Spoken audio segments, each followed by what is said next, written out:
साथियों, दूसरों को आनंदित करने का अर्थ है ईश्वर को आनंदित करना, क्योंकि हम सभी पारलौकिक पिता की संतान हैं। आज हम इसी विषय पर आपके साथ वार्ता करेंगे। क्या आप प्रकृति के नियमों को समझकर दूसरों को खुशियां बांटते हैं? प्रकृति का यह नियम है कि जिस वस्तु से हम भय खाते हैं वह स्वयं ही हमारी ओर बढ़ती है। मनुष्य का जन्म ही दूसरों के प्रति दया भाव रखने और परोपकार करने के लिए हुआ है। मनुष्य के लिए यह आवश्यक नहीं कि वह बहुत अधिक धन अर्जित कर धन का ढेर लगाए। मैं यह नहीं कह रहा हूं कि धनार्जन बिल्कुल न किया जाए, किंतु मनुष्य के लिए जो अति आवश्यक है वह है उसका निर्मल व्यवहार, ईमानदारी और दूसरों के लिए उपयोगिता। ध्यान से देखें तो दूसरों से आप भी ऐसा ही चाहते हैं। आप जहां भी जाएं, सच्चे दिल से भलाई और प्रसन्नता बिखेरें। आपके द्वारा बिखेरा गया दया भाव आपके लिए वरदान सिद्ध होगा, लेकिन होगा तब जब आप दूसरों का भला करने की आदत डाल लेंगे। आपने सुना होगा, विज्ञान आओ करके सीखे। कहने का तात्पर्य यह है कि कर्म करने के बाद ही परिणाम प्राप्त होता है और तभी हमें विश्वास भी होता है। दया भाव और सदैव दूसरों के लिए तत्परता की भावना वह सब कुछ दिला देती है जिसकी मनुष्य कभी कल्पना भी नहीं कर सकता। मनुष्य की यह उपलब्धि उसके जीवन को आनंदमयी बना देती है। दूसरों को आनंदित करने का अर्थ होता है कि मनुष्य ने अपने ईश्वर को आनंदित किया। हम सभी एक ईश्वर की संतान हैं और हर पिता यह चाहता है कि उसके बच्चे आपस में प्रेम से रहें। यदि आप किसी लक्ष्य की प्राप्ति में अपने अंदर उत्साह की कमी महसूस कर रहे हों तो उन महान हस्तियों के संघर्ष की कहानियां अपने मानस पटल पर जोर देकर याद करें। यह तुम्हारे अंदर एक नई स्फूर्ति का संचार कर देगी।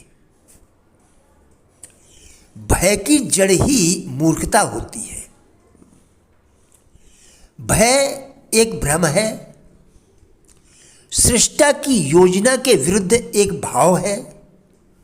भय झूठ है, सृष्टा की प्रकृति के प्रतिकूल एक पत्ता भी हिलना असंभव है। भय अवास्तविक है, वास्तविकता है तुम्हारे साहस, तुम्हारी बुद्धि और बाहुबल में। अपने मन से तमाम ऐसे विचार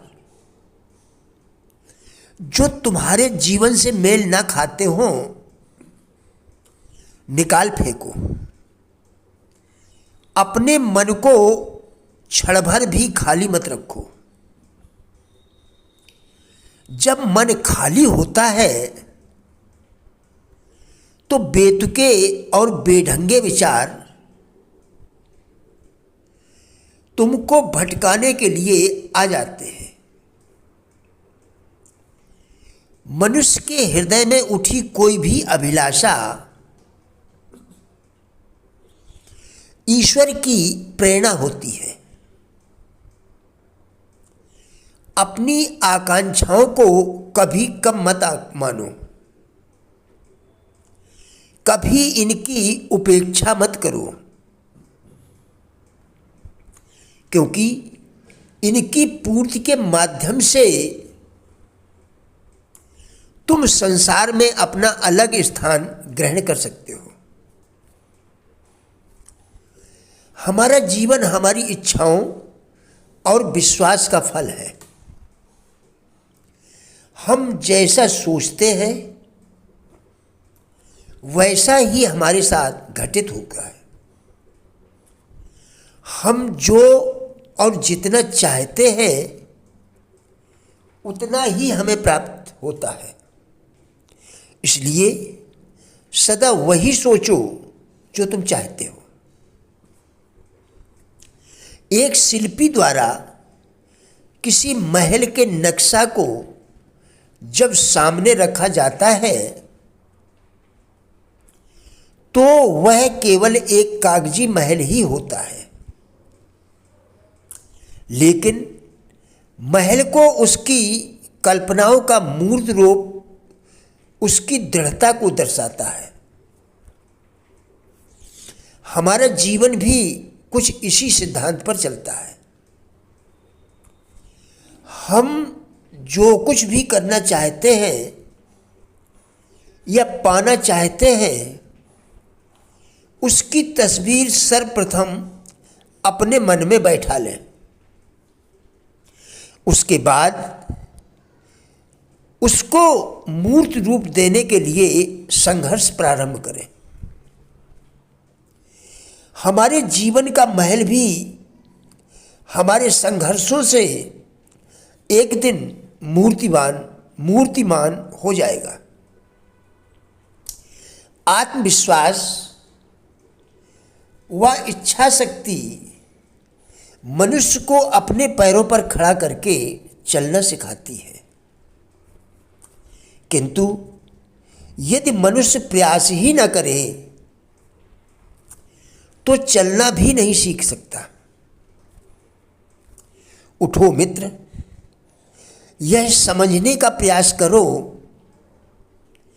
कि असफलता गिरने में नहीं, असफलता हार मानने में है। साहस के अभाव में कोई भी व्यक्ति आगे नहीं बढ़ सकता।